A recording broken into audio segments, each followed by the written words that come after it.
दोस्तों, आप लोग कैसे हैं? याद है मम्मी और कबीर भैया ने हमें बताया था कि कैसे हाइड्रा और अमीबा जैसे कुछ जीवों में अलैंगिक प्रजनन होता है। मैं अभी भी सोच रही हूँ कि कुत्ते, बिल्ली, घोड़े, शेर, पक्षी कैसे प्रजनन करके अपने जैसे को जन्म देते हैं। क्या आप भी जानने के लिए उत्सुक हो? चलो चलकर मम्मी से पूछते हैं। मम्मी, क्या मैं आपसे कुछ पूछ सकती हूँ? हाँ, जरूर सानिया। याद है एक दिन हम लोग जंतु के अलैंगिक प्रजनन के बारे में बात कर रहे थे। हाँ, मैं जानना चाहती हूँ कि जानवर जैसे कि कुत्ता या बिल्ली कैसे अपने बच्चों को जन्म देते हैं। क्या इनमें भी अलैंगिक प्रजनन होता है? नहीं सानिया, इन जानवरों में लैंगिक प्रजनन होता है। याद है मैंने तुम्हें बताया था, पौधों की तरह ही जंतुओं में भी नर और मादा जनन अंग होते हैं।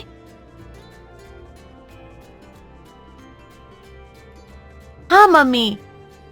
ये अंग लैंगिक जनन में बहुत ही महत्वपूर्ण भूमिका निभाते हैं।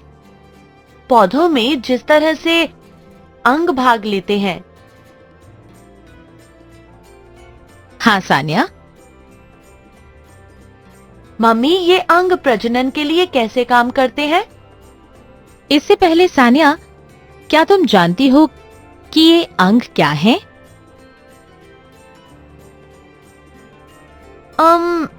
मुझे नहीं पता मम्मी, क्या आप जानते हैं?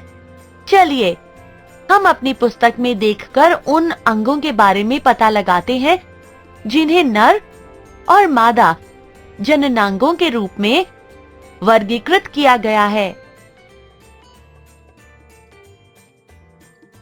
वृषण नर युग्मक उत्पन्न करते हैं जिसे शुक्राणु कहते हैं। अंडाशय मादा युग्मक उत्पन्न करते हैं जिसे अंडाणु यानी अंड कोशिका कहते हैं। मम्मी, युग्मक प्रजनन कोशिकाएं होती हैं ना? हाँ सानिया। सानिया, तुमने कक्षा 7 में पौधों के लैंगिक प्रजनन के बारे में पढ़ा था। क्या तुम उस प्रक्रिया के बारे में बता सकती हो?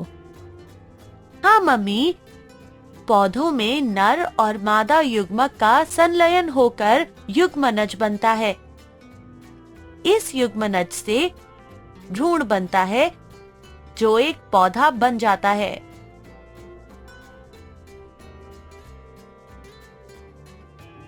बहुत अच्छे सानिया, तुम्हें ये प्रक्रिया याद है। जंतुओं में भी निषेचन की यही प्रक्रिया होती है। मादा युग्मक या अंडाणु और नर युग्मक या शुक्राणु के साथ जुड़ जाते हैं जिससे युग्मनज बनता है। ये माता और पिता दोनों के कुछ लक्षण को प्राप्त करता है।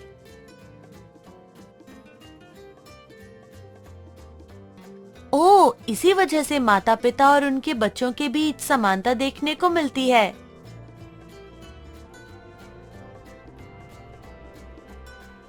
बिल्कुल। दोस्तों, क्या अब आपको ये समझ में आया कि क्यों कुछ लोग ये कहते हैं कि आप अपने माता या पिता की तरह लगते हैं? या आपका कोई लक्षण आपके माता पिता की तरह ही है? चलो यहाँ एक गतिविधि करते हैं। अपने परिवार के सदस्य और उनके माता पिता में समानता है, इसकी सूची बनाएं।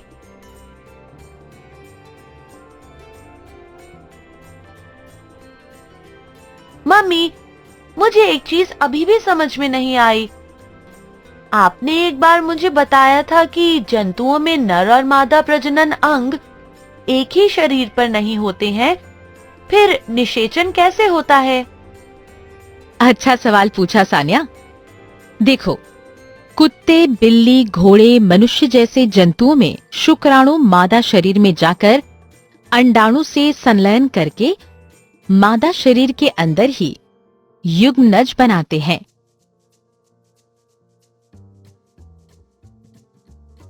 अच्छा, जिससे कि मादा शरीर के अंदर ही बच्चा विकसित हो।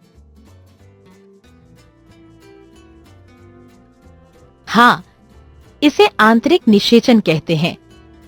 लेकिन ये कोई एकमात्र तरीका नहीं है जिससे जंतुओं में निषेचन होता है। और तरीके कैसे कैसे होते हैं? तुम अपनी किताब की सहायता से खुद पता करो। दोस्तों, अपनी किताब के पेज नंबर 103 पर आप इसके बारे में जान सकते हैं। सान्या, क्या तुम जानती हो, युग्मनज एक कोशिका है। ये एक जंतु की तरह बनने के लिए कई प्रक्रिया से गुजरती है। ओह, तो एक कोशिका से एक जीव बन जाता है।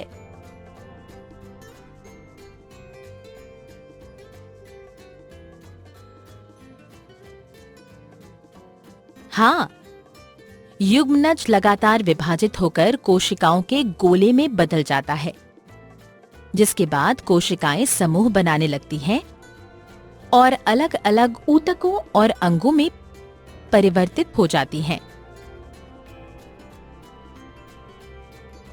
क्या हम भ्रूण को विकसित होते देख सकते हैं? नग्न आंखों से नहीं देख सकते हैं। आंतरिक निषेचन में युग्मनज मादा शरीर के अंदर बनता है। भ्रूण गर्भाशय दीवार से जुड़ जाता है और प्रक्रियाओं से होता हुआ शरीर अंग ऊतकों में बनता जाता है। जब सारे शरीर अंग पहचाने जा सकते हैं, भ्रूण को गर्भस्थ शिशु कहते हैं। भ्रूण को हम अल्ट्रासाउंड द्वारा देख सकते हैं। जब गर्भस्थ शिशु की प्रक्रियाएं पूरी हो जाती हैं, तब बच्चा पैदा होता है।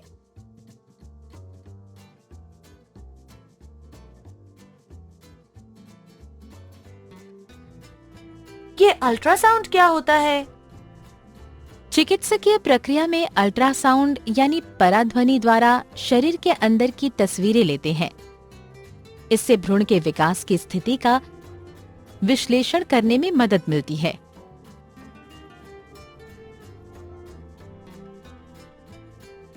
बाहरी निषेचन का क्या हम उसमें भ्रूण को बनती देख सकते हैं?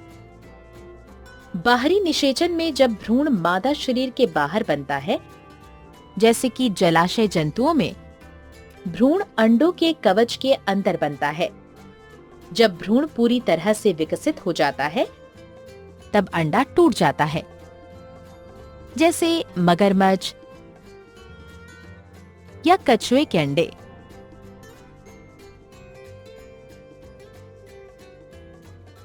यह सचमुच हैरानी की बात है। हम सब एक कोशिका से बने हैं। आप भी हैरान है ना दोस्तों? सारांश, हमने जाना कि नर जनन अंगों में एक जोड़ा वृषण, 2 शुक्राणु नलिका तथा एक शिशन होता है। मादा जननांगों में एक जोड़ी अंडाशय, अंडवाहिनी तथा गर्भाशय होता है। शुक्राणु और अंडाणु के संलयन से युग्मनज बनता है और इस प्रक्रिया को निषेचन कहते हैं। निषेचन आंतरिक या बाहरी हो सकता है। युग्मनज लगातार विभाजित होकर भ्रूण बनाता है जो बाद में गर्भ बन जाता है। एक बार जब भ्रूण पूरी तरह से विकसित हो जाता है तो बच्चा पैदा होता है।